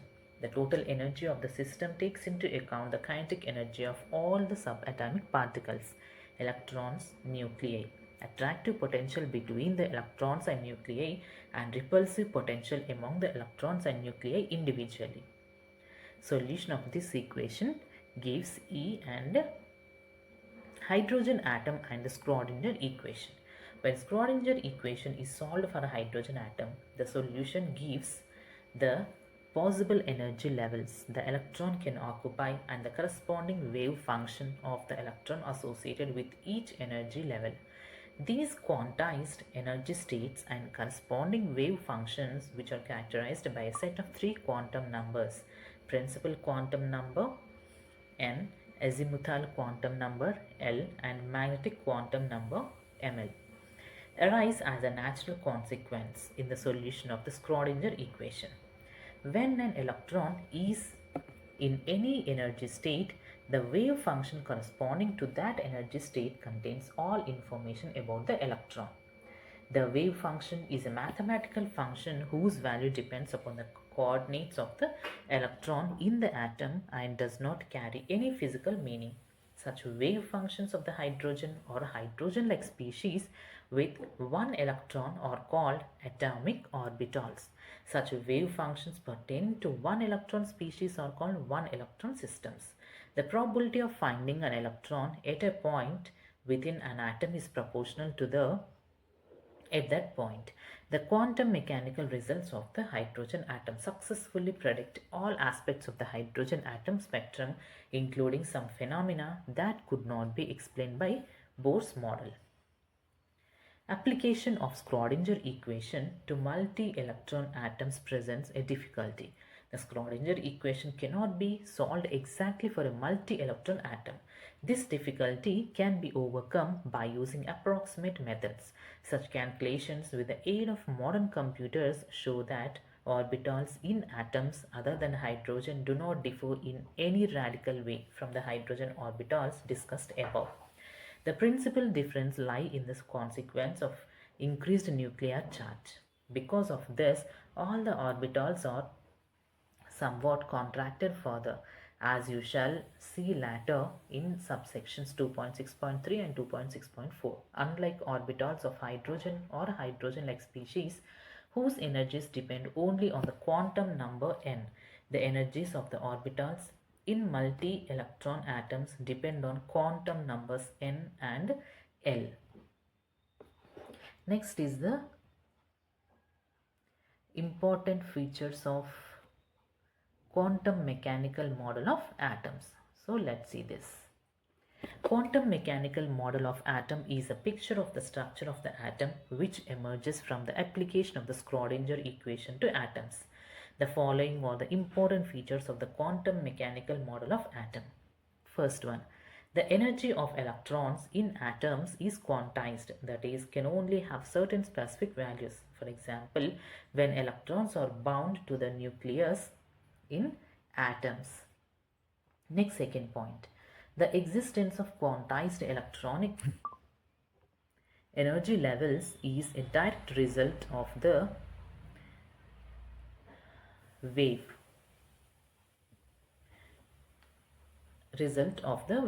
properties of electrons and or allowed solutions of Schrodinger wave equation. Next, third point. Both the exact position and exact velocity of an electron in an atom cannot be determined simultaneously. Heisenberg uncertainty principle. The path of an electron in an atom, therefore, can never be determined or known accurately. That is why, as you shall see later on, one talks of only probability of finding the electron at different points in an atom. Next, fourth point. An atomic orbital is a wave function for an electron in an atom. Whenever an electron is described by a wave function, we say that the electron occupies that orbital. Since many such wave functions are possible for an electron, there are many atomic orbitals in an atom. These one electron orbital wave functions or orbitals form the basis of the electronic structure of atoms. In each orbital, the electron has a definite energy. An orbital cannot contain more than 2 electrons. In a multi-electron atom, the electrons are filled in various orbitals in the order of increasing energy. For each electron of a multi-electron atom, there shall therefore be an orbital wave function characteristic of the orbital it occupies. All the information about the electron in an atom is stored in its orbital wave function psi, and quantum mechanics makes it possible to extract this information out of psi. The probability of finding an electron at a point within an atom is proportional to the square of the orbital wave function, that is psi square at that point. Psi square is known as probability density and is always positive. From the value of psi square at different points within an atom, it is possible to predict the region around the nucleus where electron will most probably be found. Next is 2.6.1 orbitals and quantum number. A large number of orbitals are possible in an atom. Qualitatively, these orbitals can be distinguished by their size, shape, and orientation. An orbital of smaller size means there is more chance of finding the electron near the nucleus. Similarly, shape and the orientation means that there is more probability of finding the electron along certain directions than along others. Atomic orbitals are precisely distinguished by what are known as quantum numbers. Each orbital is designated by 3 quantum numbers labeled as N, L, and M, L. The principal quantum number n is a positive integer with value of n equals to 1, 2, 3 goes on. The principal quantum number determines the size and to large extent the energy of the orbital. For hydrogen atom and hydrogen-like species, energy and size of the orbital depends only on n. The principal quantum number also identifies the shell.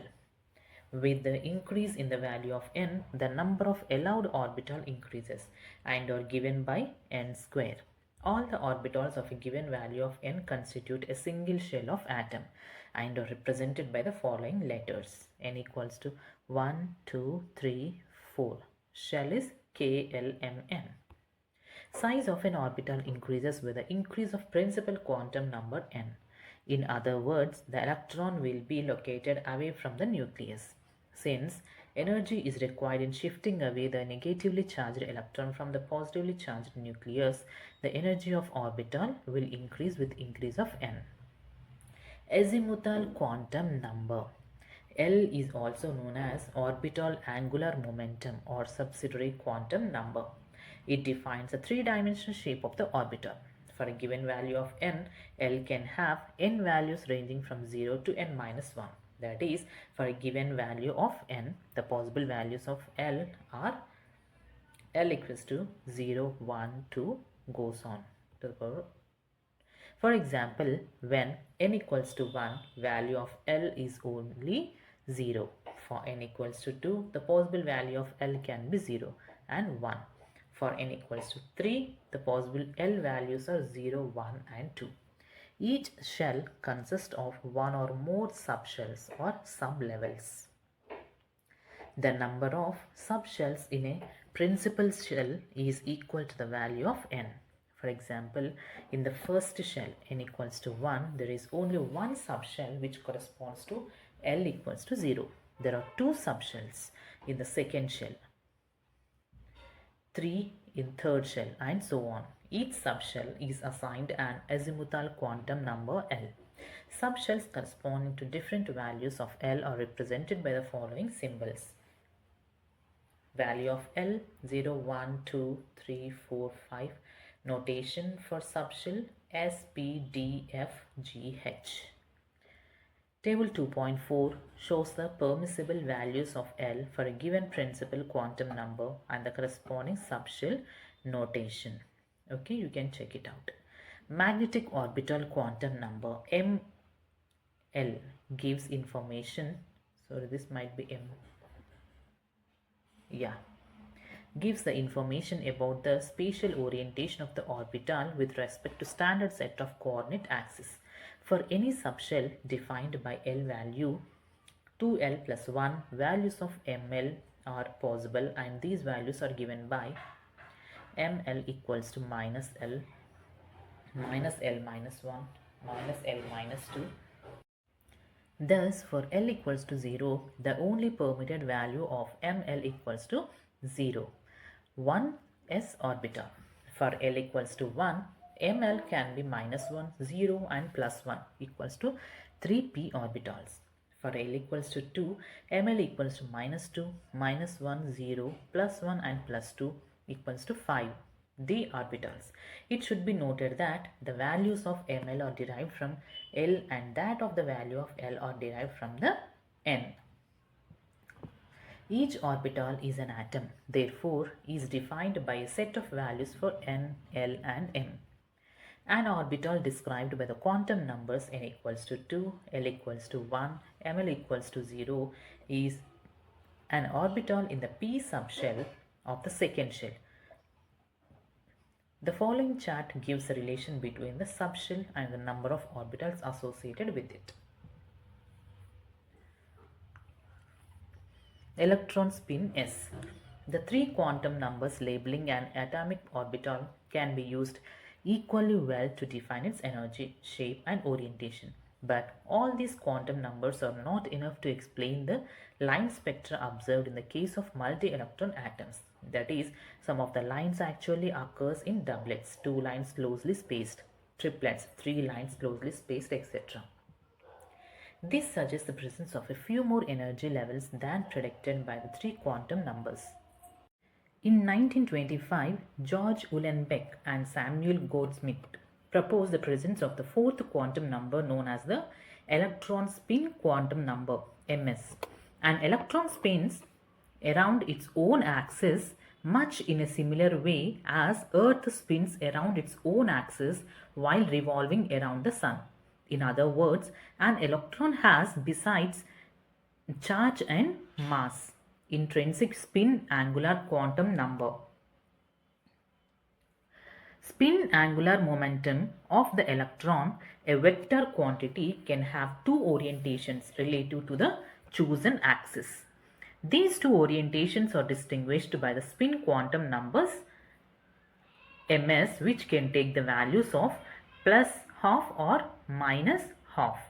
These are called the two spin states of the electron and are normally represented by the arrows spin up and spin down.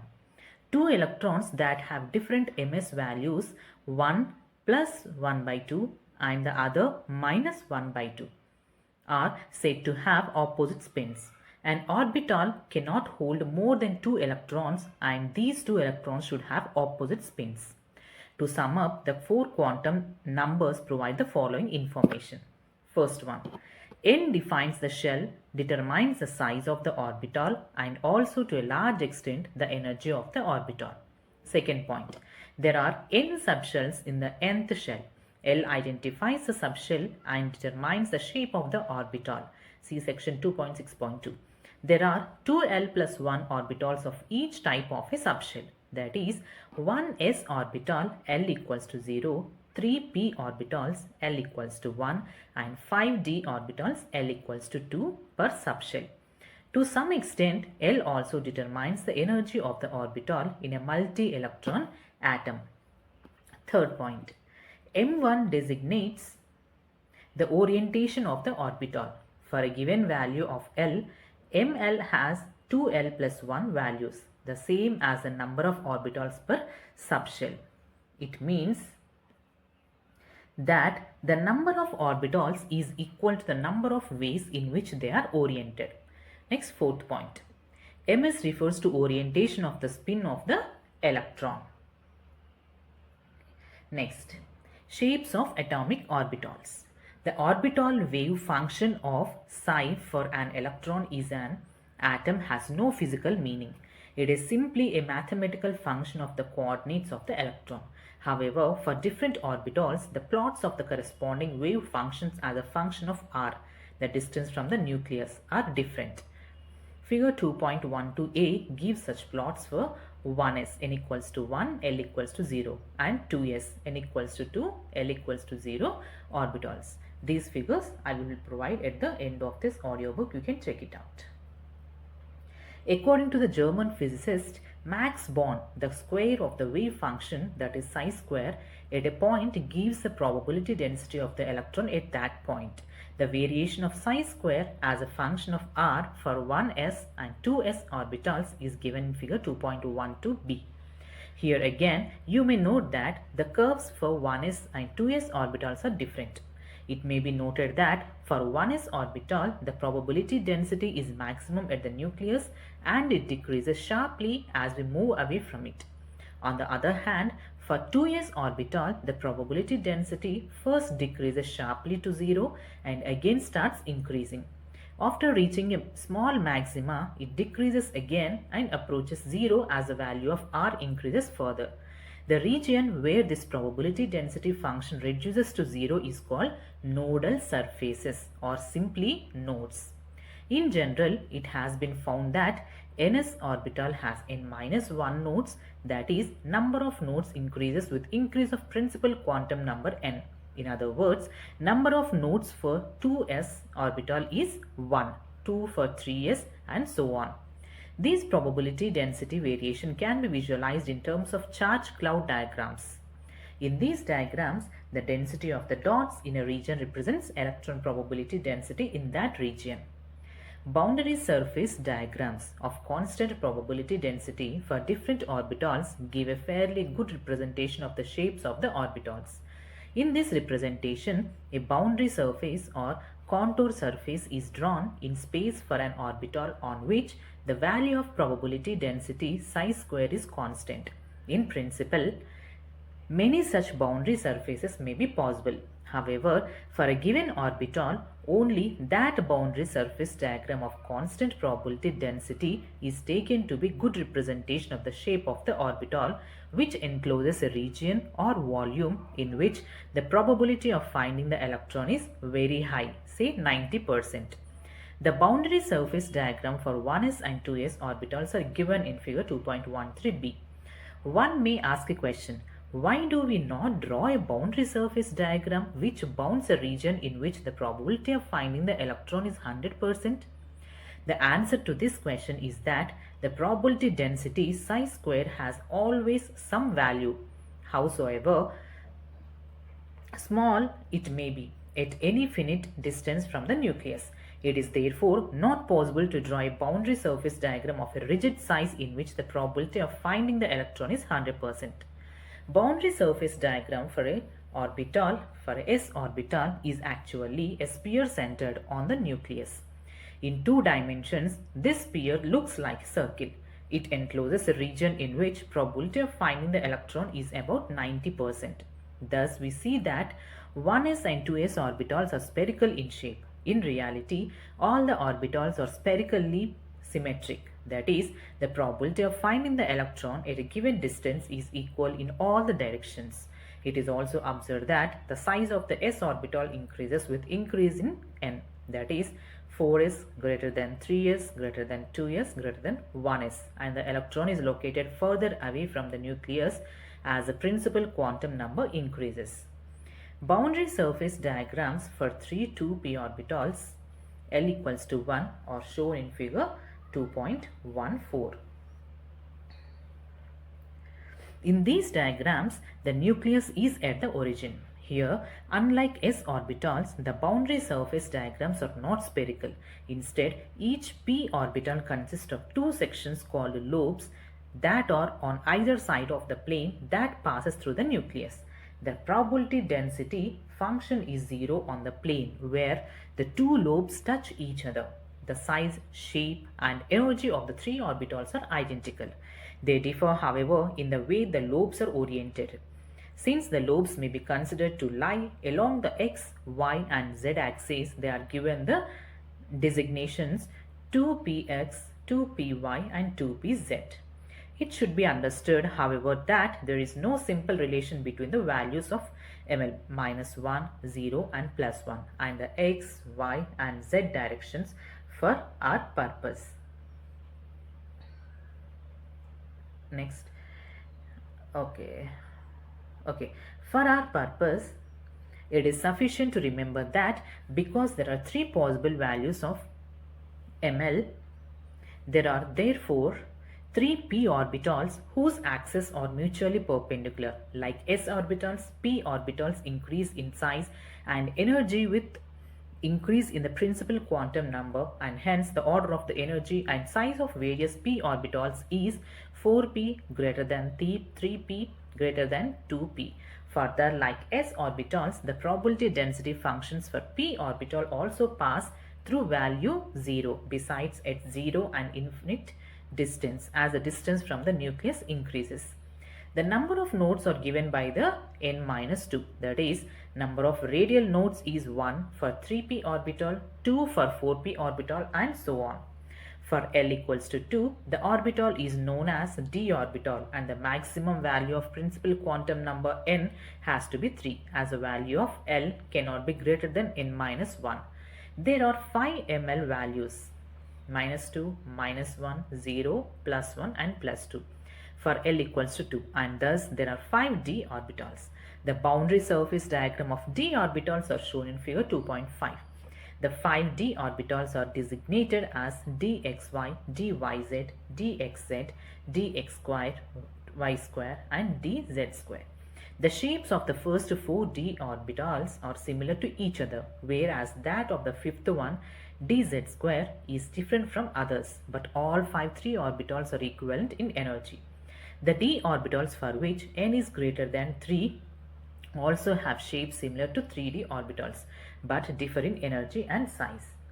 Besides the radial nodes, that is probability density function is 0, the probability density functions for the np and nd orbitals are 0 at the plane S passing through the nucleus, that is origin. For example, in case of pz orbital, xy plane is a nodal plane. In case of dxy orbital, there are two nodal planes passing through the origin and bisecting the xy plane containing z axis. These are called angular nodes, and number of angular nodes are given by L, that is, one angular node for p orbitals, two angular nodes for d orbitals and so on. The total number of nodes are given by n-1, that is, sum of L angular nodes and n-L-1 radial nodes. Next, energies of orbitals. The energy of an electron in a hydrogen atom is determined solely by the principal quantum number. Thus, the energy of the orbitals in hydrogen atom increases as follows.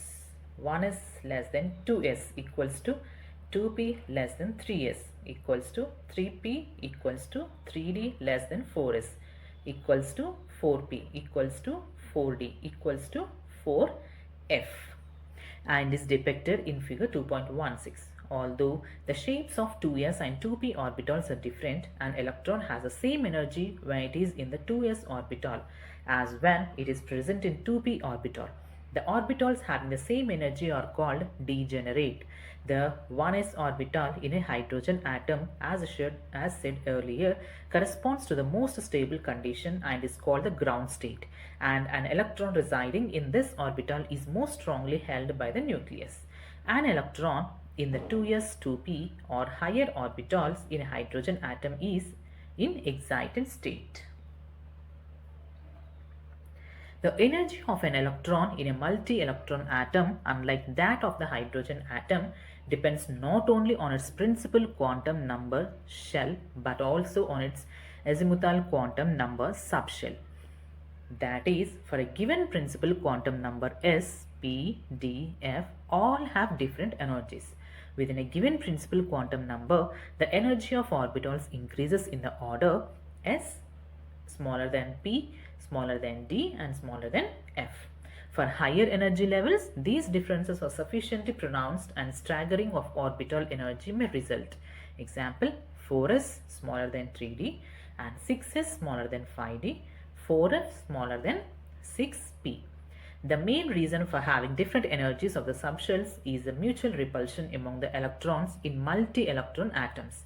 The only electrical interaction present in hydrogen atom is the attraction between the negatively charged electron and the positively charged nucleus. In multi-electron atoms, besides the presence of attraction between the electron and nucleus, there are repulsion terms between every electron and other electrons present in the atom. Thus, the stability of an electron in a multi-electron atom is because total attractive interactions are more than the repulsive interactions. In general, the repulsive interaction of the electrons in the outer shell with the electrons in the outer shell are more important. On the other hand, the attractive interactions of an electron increases with increase of positive charge on the nucleus. Due to the presence of electrons in the inner shells, the electron in the outer shell will not experience the full positive charge of the nucleus. The effect will be lowered due to the partial screening of positive charge of the nucleus by the inner shell electrons. This is known as the shielding of the outer shell electrons from the nucleus by the inner shell electrons, and the net positive charge experienced by the outer electrons is known as effective nuclear charge. Despite the shielding of the outer electrons from the nucleus by the inner shell electrons, the attractive force experienced by the outer shell electrons increases with increase of the nuclear charge. In other words, the energy of interaction between the nucleus and electron decreases with the increase of atomic number. Both the attractive and repulsive interactions depend upon the shell and shape of the orbital in which the electron is present. For example, electrons present in spherical shaped s orbital shields the outer electrons from the nucleus more effectively as compared to electrons present in p orbital. Similarly, electrons present in p orbital shield the outer electrons from the nucleus more than the electrons present in d orbitals, even though all these orbitals are present in the same shell. Further, within a shell, due to spherical shape of s orbital, the s orbital electron spends more time close to the nucleus in comparison to p orbital electron, which spends more time in the vicinity of nucleus in comparison to d orbital electron. In other words, for a given shell,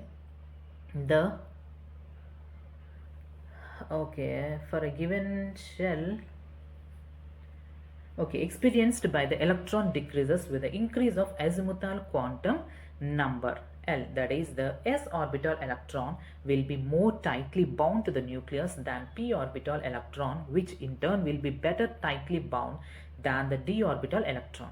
The energy of the electron in s orbital will be lower, more negative than that of p orbital electron, which will have less energy than that of d orbital electron, and so on. Since the extent of shielding from the nucleus is different for electrons in different orbitals, it leads to the splitting of energy levels within the same shell or same principal quantum number. That is, energy of electron in an orbital, as mentioned earlier, depends upon the values of n and L. Mathematically, the dependence of energies of the orbitals on L and n are quite complicated, but one simple rule is that the lower the value of n plus 1 for an orbital, the lower is its energy. If two orbitals have the same value of n plus 1, the orbital with the lower value of n will have the lower energy. The table 2.5 illustrates the n plus 1 rule, and figure 2.16 depicts the energy levels of multi-electron atoms. It may be noted that different subshells of the particular shell have different energies in case of multi-electron atoms. However, in hydrogen atom, These have the same energy. Lastly, it may be mentioned here that energies of the orbitals in the same subshell decrease with increase in the atomic number. For example, energy of 2s orbital of hydrogen atom is greater than that of 2s orbital of lithium, and that of lithium is greater than that of sodium, and so on. Next, filling of orbitals in atom. The filling of electrons in the orbitals of different atoms takes place according to the Aufbau principle, which is based on the Pauli's exclusion principle, the Hund's rule of maximum multiplicity, and the relative energies of the orbitals. Aufbau principle. The word Aufbau in German means building up. The building up of orbitals means the filling up of orbitals with electrons. The principle states the ground state of the atoms, the orbitals are filled in the order of their increasing energies. In other words, electrons first occupy the lowest energy orbital available to them and enter into higher energy orbitals only after the lower energy orbitals are filled. As you have learnt above, energy of the given orbital depends upon effective nuclear charge, and different type of orbitals are affected to different extent. Thus, there is no single ordering of energies of orbitals which will be universally correct for all atoms. However, following order of energies of the orbitals is extremely useful. The order may be remembered by using the method given in figure 2.17. Okay, this figure of order of filling the orbitals I will be providing you at the end of this audiobook. Starting from the top, the direction of the arrows gives the order of filling of orbitals, that is starting from right top to bottom left. With respect to placements of outermost valence electrons, it is remarkably accurate for all atoms. For example, valency electron in potassium must choose between 3d and 4s orbitals and are predicted by this sequence. It is found in 4s orbital. The above order should be assumed to be a rough guide to the filling of energy levels. In many cases, the orbitals are similar in energy, and small changes in atomic structure may bring about a change in the order of filling. Even then, the above series is a useful guide to the building of the electronic structure of an atom, provided that it is remembered that exceptions may occur. Next, Pauli exclusion principle. The number of electrons to be filled in various orbitals is restricted by the exclusion principle given by the Austrian scientist Wolfgang Pauli, 1926. According to this principle, no two electrons in an atom can have the same set of 4 quantum numbers. Pauli exclusion principle can also be stated as only 2 electrons may exist in the same orbital, and these electrons must have opposite spin. This means that the 2 electrons can have the same value of the 3 quantum numbers n, l and ml, but must have the opposite spin quantum numbers. The restriction imposed by Pauli's exclusion principle on the number of electrons in an orbital helps in calculating the capacity of electrons to be present in any subshell. For example, subshell 1s comprises 1 orbital, and thus the maximum number of electrons present in 1s subshell can be 2. In p and d subshells, the maximum number of electrons can be 6 and 10 and so on. This can be summed up as the maximum number of electrons in the shell with principal quantum number n is equals to 2n square. Next is Hund's rule of maximum multiplicity. This rule deals with the filling of electrons into the orbitals belonging to the same subshell, that is orbitals of equal energy called degenerate orbitals. It states pairing of electrons in the orbitals belonging to the same subshell p, d or f does not take place until each orbital belonging to that subshell has got 1 electron each, that is, it is singly occupied. Since there are 3p, 5d and 7f orbitals, therefore the pairing of electrons will start in the p, d and f orbitals with the entry of 4th, 6th and 8th electron respectively. It has been observed that half-filled and fully filled degenerate set of orbitals acquire extra stability due to their symmetry. Next, electronic configuration of atoms. The distribution of electrons into the orbitals of an atom is called its electronic configuration. If one keeps in mind the basic rules which govern the filling of different atomic orbitals, the electronic configuration of different atoms can be written very easily. The electronic configuration of different atoms can be represented in two ways. For example, S, A, P, B, D, C notation. Second one, orbital diagram. In the first notation, the subshell is represented by the respective letter, symbol, and the number of electrons present in the subshell is depicted as a superscript like A, B, C, etc. The similar subshell represented the different shells is differentiated by writing the principal quantum number before the respective subshell. In the second notation, each orbital of the subshell is represented by a box and the electron is represented by the arrow, a positive spin or an arrow of negative spin. The advantage of the second notation over the first is that it represents all the four quantum numbers. The hydrogen atom has only one electron which goes in the orbital with the lowest energy, namely 1s. The electronic configuration of the hydrogen atom is 1s1, meaning that it has one electron in the 1s orbital. The second electron in helium can also occupy the 1s orbital.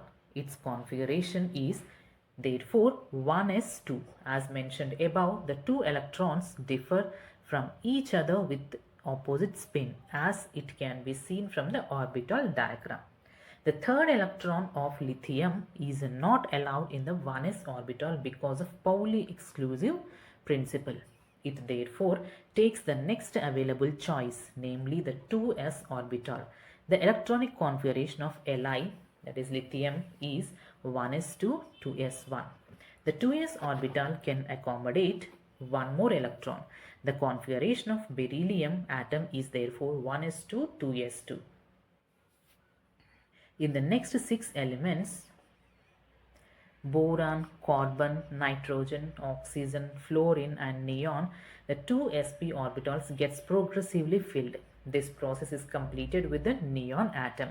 The orbital picture of these elements can be represented as follows. You can check it out. The electronic configuration of the elements of sodium 1s2, 2s2, 2p6, 3s1 to argon 1s2, 2s2, 2p6, 3s2, 3p6 follow exactly the same pattern as the elements from the lithium to neon, with the difference that the 3s and 3p orbitals are getting filled now. This process can be simplified if we represent the total number of electrons in the first two shells by the name of the element neon. The electronic configuration of the elements from sodium to argon can be written as Ne, sodium to neon. The electrons in the completely filled shells are known as core electrons, and the electrons that are added to the electronic shell with the highest principal quantum number are called valency electrons. For example, the electrons in neon are the core electrons and the electrons from sodium and argon are the valency electrons. In potassium and calcium, the 4s orbital, being lower in energy than the 3d orbitals, is occupied by 1 and 2 electrons respectively. A new pattern is followed beginning with scandium. The 3d orbital, being lower in energy than the 4p orbital, is filled first. Consequently, in the next 10 elements, scandium, titanium, vanadium, chromium, manganese, iron, cobalt, nickel, copper and zinc, the 5 3d orbitals are progressively occupied.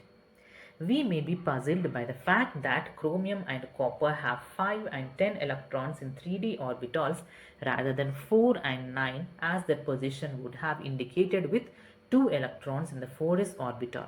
The reason is that fully filled orbitals and half-filled orbitals have extra stability, that is lower energy. Thus, P3, P6, D5, D10, F7, F14, etc. configurations which are either half-filled or fully filled are more stable. Chromium and copper therefore adapt the D5 and D10 configuration. With the saturation of the 3d orbitals, the filling of the 4p orbital starts at gallium and is complete at krypton. In the next 18th element, from rubidium to xenon, the pattern of filling the 5s, 4d and 5p orbitals are similar to that of 4s, 3d and 4p orbital as discussed above. Then comes the turn of the 6s orbital. In cesium and the barium, this orbital contains 1 and 2 electrons respectively. Then from lanthanum to mercury, the filling up of electrons takes place in 4f and 5d orbitals. After this, filling of 6p, then 7s and finally 5f and 6d orbitals takes place. The elements after uranium are all short-lived and all of them are produced artificially. The electronic configuration of the known elements as determined by spectroscopic methods are tabulated in table 2.6. One may ask, what is the utility of knowing the electron configuration? The modern approach to the chemistry, in fact, depends almost entirely on electronic distribution to understand and explain chemical behavior. For example, questions like why two or more atoms combine to form molecules, why some elements are metals while others are non-metals, why elements like helium and argon are not reactive but elements like the halogens are reactive, find simple explanation from the electronic configuration. These questions have no answer in the Daltonian model of atom. A detailed understanding of the electronic structure of atom is therefore very essential for getting an insight into the various aspects of modern chemical knowledge. Next, stability of completely filled and half-filled subshells.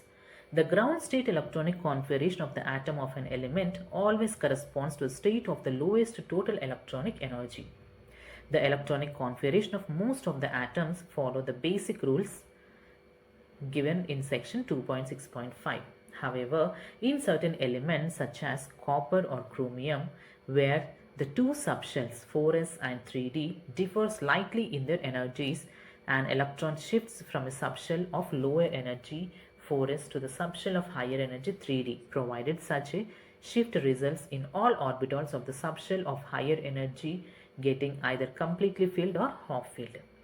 The valency electronic configurations of chromium and copper therefore are 3d5 4s1 and 3d10 4s1 respectively, and not 3d4 4s2 and 3d9 4s2. It has been found that there is extra stability associated with these electronic configuration. Causes of stability of completely filled and half-filled subshells. The completely filled and completely half-filled subshells are stable due to the following reasons. First one, symmetrical distribution of electrons.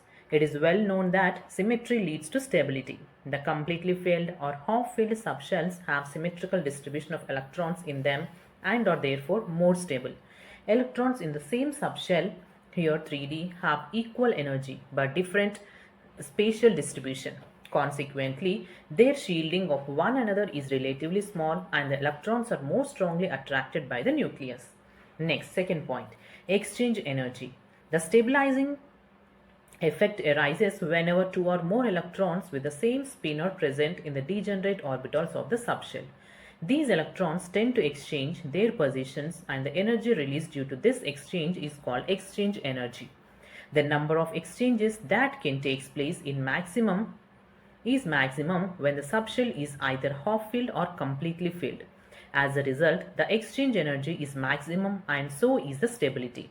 You may note that the exchange energy is at the basis of Hund's rule that electrons which enter orbitals of equal energy have partial spins as far as possible. In other words, the extra stability of half-filled and completely filled subshell is due to, first point, relatively small shielding, second point, smaller Coulombic repulsion energy, and third point, larger exchange energy. Details about the exchange energy will be dealt with in higher classes. So possible exchange, okay, here they have given figures, you can check it out. Next is the electronic configuration of the elements. Okay, table 2.6. This one I will be giving you at the end of this audiobook. You can check it out. Okay, and next, okay, all the elements electronic configuration has been given. Yeah, so with this we are done with the lesson. Next is the summary.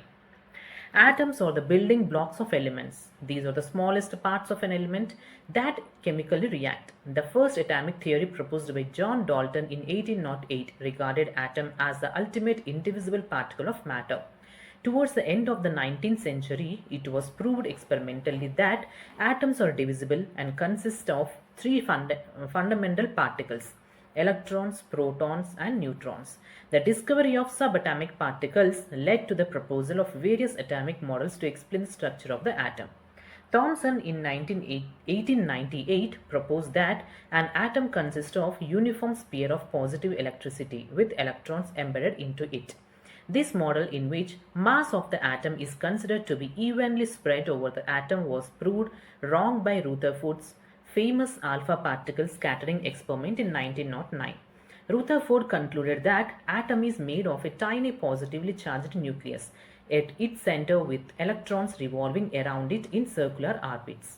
Rutherford's model, which resembles the solar system, was no doubt an improvement over Thomson's model, but it could not account for the stability of the atom. That is why the electron does not fall into the nucleus.